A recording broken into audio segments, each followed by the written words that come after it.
베네수엘라를 강타한 연수의 지진으로 이틀 만에 920명이 숨지고 3,360명이 다치는 등 인명피해가 크게 늘고 있습니다. 에너지와 물류 공급까지 지진으로 차질을 빚으면서 생필품 부족이 크게 우려되고 있습니다. 국제부 연결합니다. 이승훈 기자. 네, 이승훈입니다. 네, 사상자 수를 비롯해서 피해 규모가 빠르게 늘고 있군요. 네, 그렇습니다. 베네수엘라 당국이 지금까지 공식 확인한 인명 피해는 사방 920명, 부상 3,360명입니다.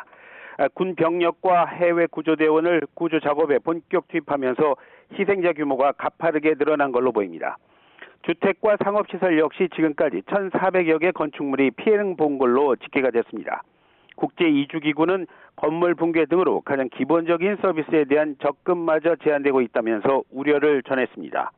또 구조와 함께 전체 피해 규모를 파악하기 위한 조사를 진행하고 있는데 여진과 추가 붕괴 등을 피해 안전한 곳을 찾아 이동하는 피난인 역시 늘고 있다고 밝혔습니다. 네, 실종자는 지금까지 5만 명을 넘은 것으로 추산되고 있다고요.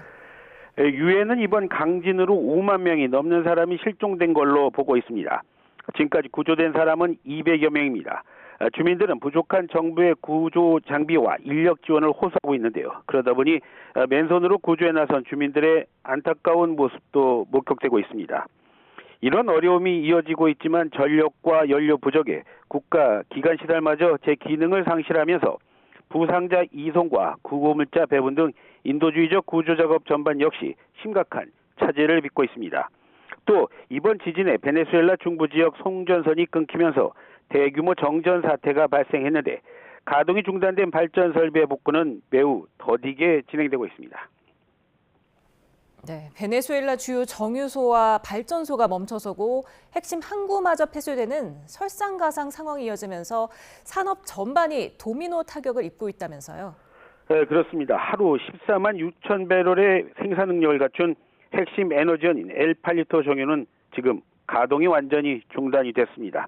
원인은 전력 부족입니다. 베네수엘라에서 두 번째로 큰 무론 석유화학단지 재가동 역시 같은 이유로 심각한 어려움을 겪고 있는데요. 구호의 손길은 이어지고 있지만 이를 연결해야 할 물류망 역시 꽉 막혀 있습니다. 신속한 물품과 장비 배분이 더디게 진행되는 이유이기도 합니다.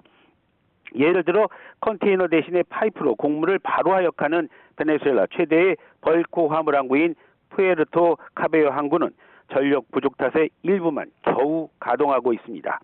그러는 바람에 급히 구호 식량을 싣고 피해 지역으로 떠나야 할 트럭들이 길게 줄을 서서 긴 시간 대기하는 안타까운 상황이 이어지고 있다는 게 현지 언론의 보도입니다.